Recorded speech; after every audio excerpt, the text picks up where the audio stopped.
अस्सलामुअलैकुम students, welcome to learn and teach by Sidra and this is Sidra Mir. Students, आज हम class 9 की फ़िज़िक्स है और फिज़िक्स का यूनिट नंबर 1 हमारा चल रहा है, जिसकी स्टार्टिंग के टॉपिक्स जो हैं वो कवर हो चुके हैं। नेक्स्ट टॉपिक जो हमारा है वो वॉल्यूम है। वॉल्यूम से पहले के ऑलमोस्ट तमाम टॉपिक्स जो हैं वो कवर हो चुके हैं।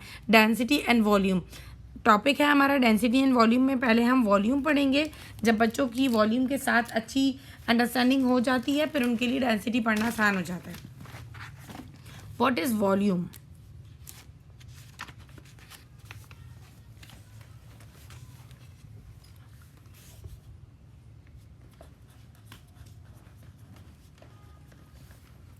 वॉल्यूम क्या होता है? वॉल्यूम पढ़ने से पहले बेटा हमें एक चीज़ देखनी पड़ेगी। आपने सुना होगा 3D, 2D, 1 डायमेंशन, 0 डायमेंशन। हम पहले पढ़ते हैं डायमेंशंस के बारे में कि डायमेंशंस कितनी टाइप की होती हैं। डायमेंशंस जो होती हैं ना, नंबर 1 पर हमारे पास आ रही होती है 0 डायमेंशन,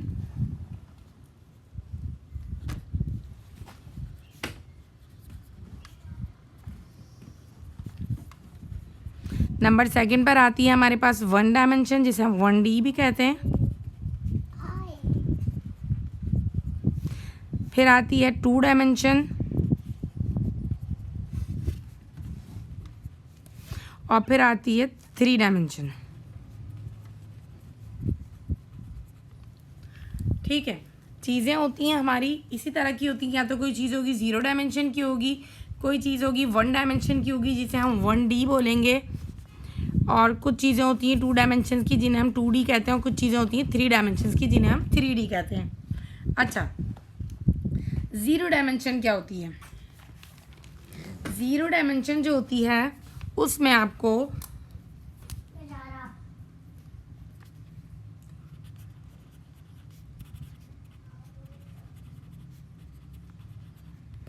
ज़ीरो डायमेंशन में आपको लेंथ नहीं होती उसकी, ना तो उसकी लेंथ होती है, नो ब्रेथ, ना लेंथ होती है, ना ब्रेथ होती है, और ना उसकी ब्रेथ की स्पेलिंग गलत हो गई, और ना उसकी हाइट होती है। ना तो उसकी लेंथ होगी, ना उसकी ब्रेथ होगी, और ना उसकी हाइट होगी। सही है, मीन्स कि वो क्या चीज़ होगी? वो सिर्फ एक पॉइंट होता है। वो क्या होता है? सिर्फ एक पॉइंट होता है, पॉइंट।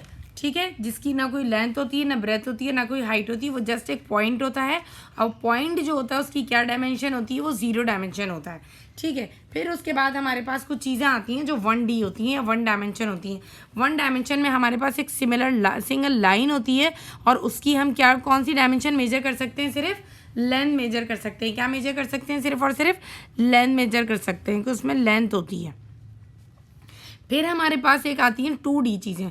उसमें 2D में क्या होता है? जैसे कि हमारे पास एक स्क्वायर है, इधर मैंने आपको बताया था 0 डायमेंशन के लिए जस्ट हम क्या लेते हैं? एक पॉइंट होता है हमारे पास, उसकी डायमेंशन जो होती है कोई डायमेंशन नहीं होती, ना लेंथ होती है, ना ब्रेथ होती है, और ना हाइट होती है। फिर उसके बाद हमारे पास आता है 1 डायमेंशन। उसमें आपके पास एक सिंगल लाइन होती है, और उस लाइन की सिर्फ हम लेंथ मेजर कर सकते हैं, ना उसकी ब्रेथ मेजर करेंगे, ना उसकी हाइट मेजर कर सकते हैं।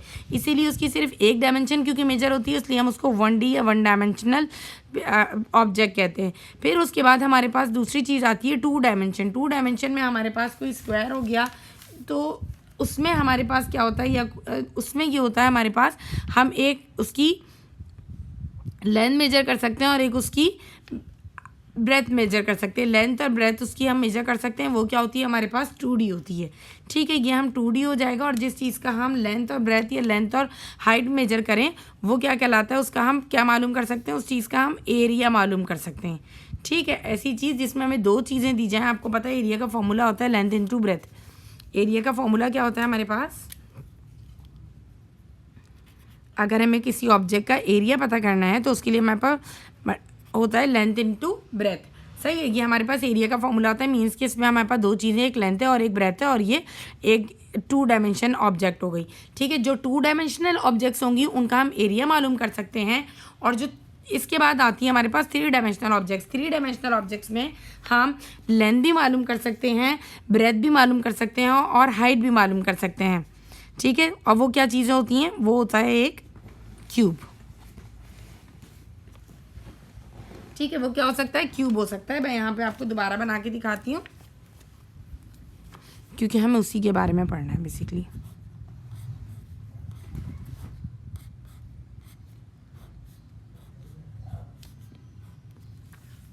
ये क्या है हमारा, ये हमारा क्यूब है। इस क्यूब की मैं लेंथ भी मालूम कर सकती हूँ, इसकी मैं ब्रेथ भी मालूम कर सकती हूँ, और इसकी मैं विड्थ भी मालूम कर सकती हूँ, हाइट भी मालूम कर सकती हूँ। ठीक है, तीनों चीज़ें मैं इसकी मालूम कर सकती हूँ। तो ऐसी चीज़ जिसकी हम तीनों चीज़ें मालूम कर सकें, लेंथ, ब्रेथ और हाइट, मीन्स के length plus breadth plus height, तीनों चीज़ें जिसकी हम मालूम कर सकें, वो हमारा क्या कहलाता है, वो कहलाता है वॉल्यूम। जैसे कि दो चीज़ें जब हम फाइंड कर रहे थे, एक लेंथ थी और एक ब्रेथ थी, तो वो फॉर्मूला बन रहा था हमारा एरिया का। मीन्स के 2D ऑब्जेक्ट्स जो होंगे उसका हम एरिया मालूम कर सकते हैं, वॉल्यूम नहीं मालूम कर सकते।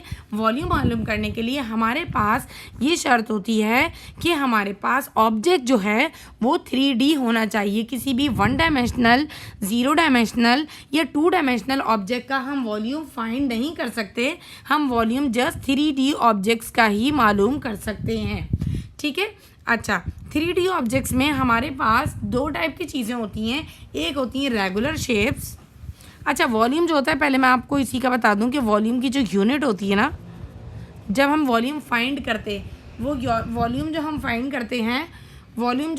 करते हैं, वो हम किस में फाइंड करते हैं, या तो हम मीटर क्यूब में फाइंड करेंगे या सेंटीमीटर क्यूब में फाइंड करेंगे। ठीक है, जिसके साथ में मीटर के साथ क्यूब या सेंटीमीटर के साथ क्यूब होगा, मीन्स के हमारे पास क्यूब का मतलब क्या होता है कि इसमें 3 की पावर होती है। 3 की पावर का मतलब एक इस मीटर इसका, एक इसका और एक इसका। ये जो 3 मीटर्स के ऊपर 3 पावर लगी हुई है, एक पावर लेंथ की, एक ब्रेथ की और एक हाइट की है। ठीक है, मीन्स कि हम इसको मेजर करेंगे तो मीटर क्यूब में करेंगे या सेंटीमीटर क्यूब में करेंगे। ठीक है, और चीज़ों की डिटेल में हम इसलिए नहीं गए एरिया वगैरह की, क्योंकि हम पढ़ रहे हैं सिर्फ वॉल्यूम।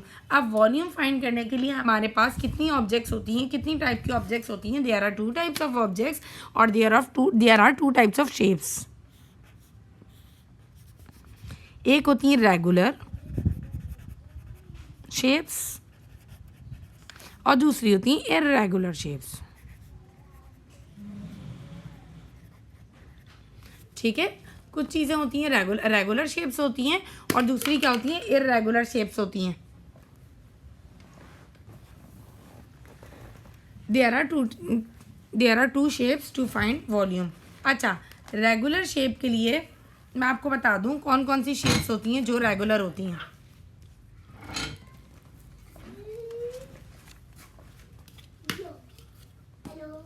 कौन कौन सी शेप्स होती हैं जो हमारी क्या होती हैं, रेगुलर शेप्स होती हैं, वो मैं आपको बता देती हूँ। और इर्रेगुलर शेप पहले 2D का बता देती हूँ कि 2D में कौन कौन सी शेप्स होती हैं। फिर मैं आपको अभी उसकी वॉल्यूम की जो एक डेफिनेशन है ना, वो भी लिखवा दूंगी। 2D शेप्स में कौन कौन सी शेप्स आती हैं? नंबर 1 पर हमारे पास आता है सर्कल।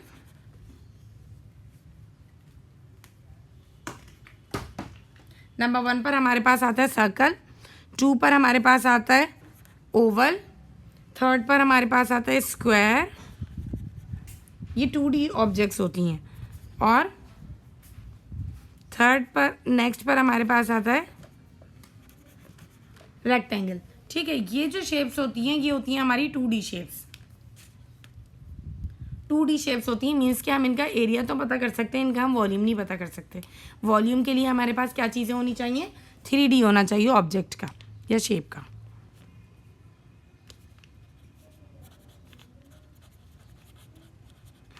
थ्री डी शेप्स कौन कौन सी होंगी? इसमें हमारे पास होगा स्फेयर, स्फेयर आ जाएगा, ओवॉइड आ जाएगा, क्यूब है, क्यूबॉइड। इसकी पिक्चर्स अगर आप गूगल करेंगे तो आपको वहाँ से मिल जाएंगी। कोन, सिलेंडर। ठीक है, ये जो ऑब्जेक्ट्स हैं ये 3D ऑब्जेक्ट्स हैं, या ये जो शेप्स हैं ये 3D शेप्स के नाम हैं। ठीक है, दे हैव प्रॉपर डायमेंशंस।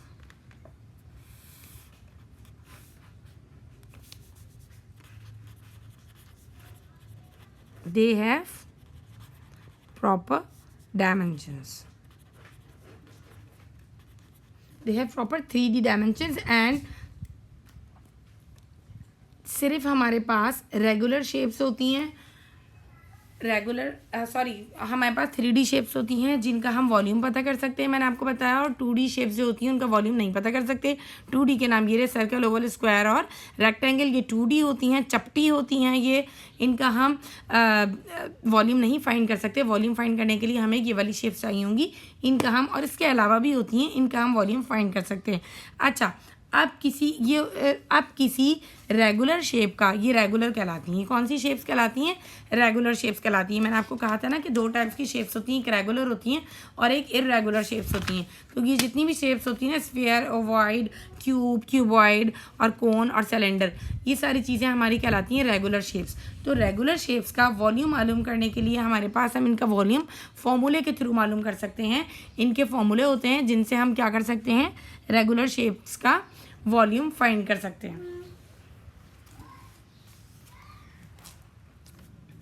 अच्छा, मैं आपको इसकी डेफिनेशन बताती हूँ, इनके फॉर्मूले बता देती हूँ पहले।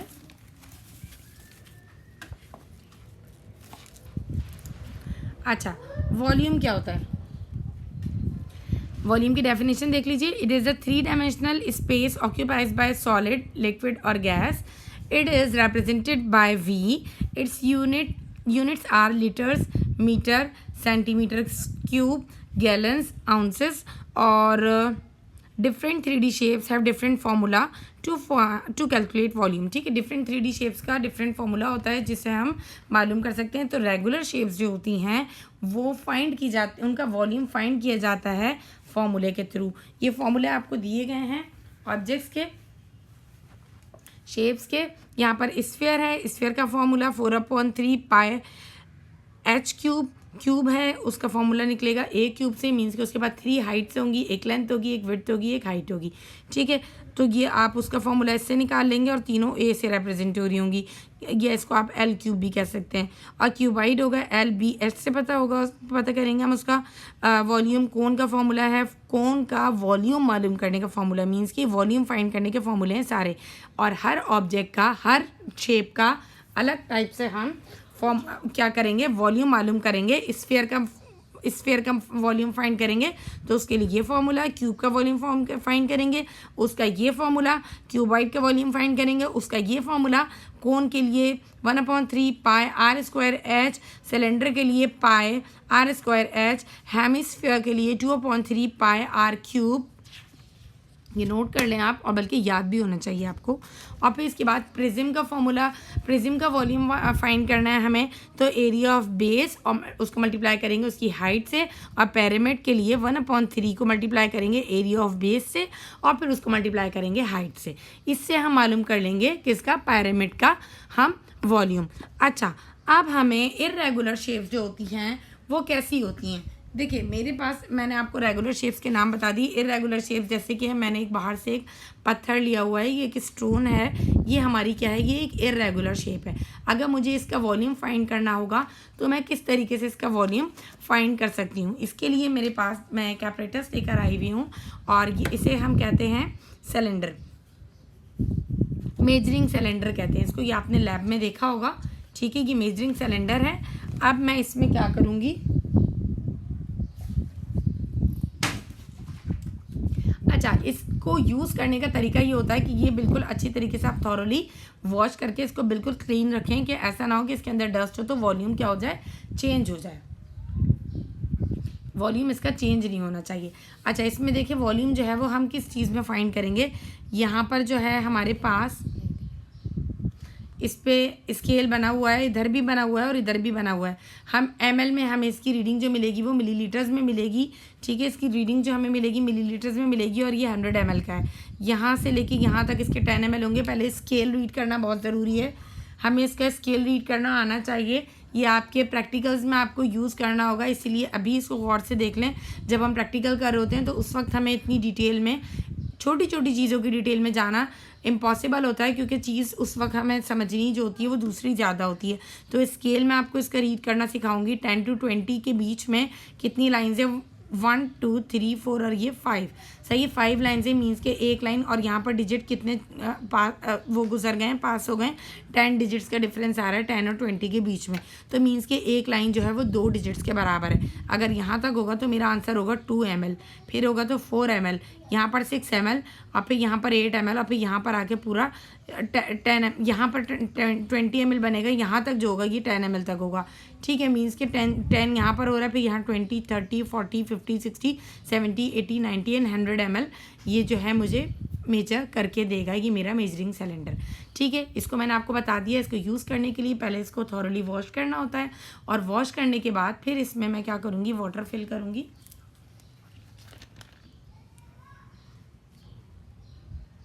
मैंने इसमें इसकी एक अंदाजे से मैंने इसमें एक पानी ले लिया है।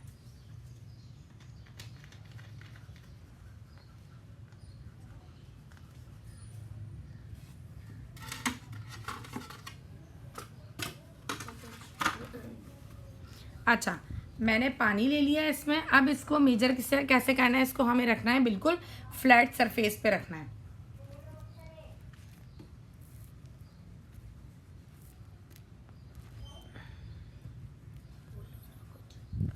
अच्छा, फ्लैट सरफेस पे रखना है। मैं आपको यहाँ से दिखाती हूँ ऐसे करके कि इसकी रीडिंग किस तरीके से ली जाएगी। अभी आपको नज़र आ रहा होगा कि ये किस पॉइंट पर मौजूद है। आपको नज़र आ रहा होगा कि ये किस पॉइंट पर मौजूद है। वाटर लेवल जो है हमारा कहाँ मौजूद है, ये 60 पर मौजूद है। यहाँ पर अगर आपको नज़र आ रहा हो तो ये 60 पर मौजूद है हमारा। अब ये किसका वॉल्यूम है, ये वाटर का वॉल्यूम है। अब मैंने क्योंकि आपको ये इरेगुलर एक शेप दिखाई थी, इरेगुलर शेप जो मैंने आपको दिखाई थी ये स्टोन, और ये स्टोन का अगर मुझे वॉल्यूम फाइंड करना होगा तो मैं इसे इसके अंदर डाल दूँगी, ठीक है। जब मैंने उसको उसमें डाल दिया सिलेंडर में तो देखें वाटर लेवल अप हो गया, इंक्रीज़ हो गया। एक सेकेंड, लाइट इस पर मैं दूंगी ना तो ज़्यादा अच्छा नजर आएगा आपको। वाटर लेवल जो है ये अब हमारा यहाँ पर पहुँच चुका है, आपको नज़र आ रहा है, सही है। और इसकी रीडिंग क्या है, 60 के बाद 62, 64 और ये 66, ठीक है। तो पहले इसकी रीडिंग मेरी कितनी थी, 60, और फिर अब कितनी आ गई, 66 पर आ गई, ठीक है। तो हमारा V1 जो हुआ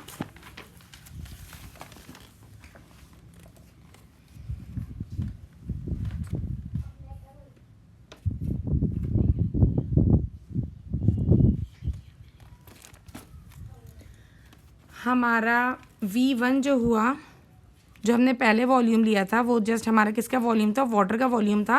वो हमारा कितना था, 60 ml था, ठीक है। और वॉल्यूम V2 जो था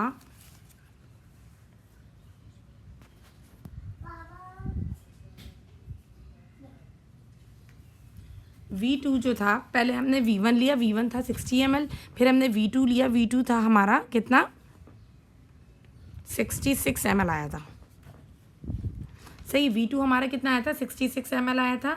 अब हमने क्या किया कि पहले जस्ट वाटर का हमारा वॉल्यूम था वो 60 ml आया, फिर हमने उसमें स्टोन डाला जो इरेगुलर ऑब्जेक्ट था हमारे पास, वो 66 ml आया। इन दोनों का डिफरेंस फाइंड करने का तरीका क्या होता है, किसी भी चीज़ का डिफरेंस जब हम मालूम करते हैं तो फाइनल वैल्यू में से इनिशियल वैल्यू माइनस करते हैं। V2 minus V1 is equal to, difference को हम कहते हैं कि हम उसका V3 मालूम कर रहे हैं, डेल V मालूम कर रहे हैं, डेल कहते हैं वैसे उसको ना, डिफरेंस को, सही। चेंज इन वॉल्यूम हमारे पास कितना आया, ये फॉर्मूला होता है चेंज इन वॉल्यूम का। तो चेंज इन वॉल्यूम हमारे पास कितना आएगा, V2 आया हमारे पास 66 माइनस, और यहाँ पर V1 हमारे पास कितना था, 60। 66 में से जब हम 60 माइनस करेंगे तो हमारे पास पीछे बचेगा 6 ml, ठीक है। दैट इज इक्वल टू हमारा क्या हो जाएगा, volume of the irregular object that is stone, ठीक है। स्टोन का वॉल्यूम जो था वो हमने उससे मालूम कर लिया, सही है। अब जो है अगर आपको इसके पॉइंट्स लिखने हैं वो यहाँ पर मौजूद हैं इरेगुलर शेप के लिए। Take a measuring cylinder and pour some water ठीक है। ये जो मैंने मेजरिंग सिलेंडर आपको दिखाया था, इसमें मैंने कुछ पानी डाला था। Carefully measure the volume, that is 80 ml। पहले मैंने मालूम किया था तो 80 ml आया था, ठीक है। Drop some irregular shape into the cylinder, उसके अंदर कोई इरेगुलर शेप डाला। फिर उसके बाद जब मैंने इरेगुलर शेप की, पहले का मैं एक्सपेरिमेंट बता रही हूँ जो हमने किया था क्लास में, तो उसके बाद हमने जब उसमें इरेगुलर ऑब्जेक्ट डाला था तो वो 92 ml आया था, V2 जो था हमारा। फिर हमने उसका डिफरेंस जो कैलकुलेट किया वो 92 में से 80 किया तो वो 12 ml आया। और यहाँ पर मैं आपके पास मौजूद है, अगर हम यहाँ वाली वैल्यू लेते हैं तो V1 की जगह हमारे पास वैल्यू आ जाएगी 80 के बजाय 60 ml आ जाएगी, और V2 के बजाय हमारे पास 66 आ जाएगी, 92 के बजाय 66 ml आ जाएगी। और डिफरेंस यहाँ पर 12 आ रहा है तो हमारे पास वहाँ पर डिफरेंस क्या आ जाएगा, 6 ml आ जाएगा, जो कि हमारे पास V3 है, डेल V कहते हैं उसको हम, ठीक है। और इस तरीके से हम रेगुलर शेप्स का वॉल्यूम हमने मालूम करना सीखा कि वो हम फॉर्मूले के थ्रू करते हैं, फॉर्मूले मैंने आपको बता दिए। और इर्रेगुलर शेप्स के वॉल्यूम के लिए हम क्या करते हैं वो भी मैंने आपको बता दिया सिलेंडर, मेजरिंग सिलेंडर के थ्रू, ठीक है। स्टूडेंट्स, वीडियो को लाइक कीजिएगा और कमेंट्स कीजिएगा और चैनल को सब्सक्राइब कीजिएगा, और अपने रिलेटिव्स में और अपने जितना भी आपका सर्कल है उसमें तमाम जगह मेरे चैनल को प्लीज़ पहुँचाइए और उसको सब्सक्राइब करवाइएगा, ठीक है। Thank you very much. अल्लाह हाफिज़।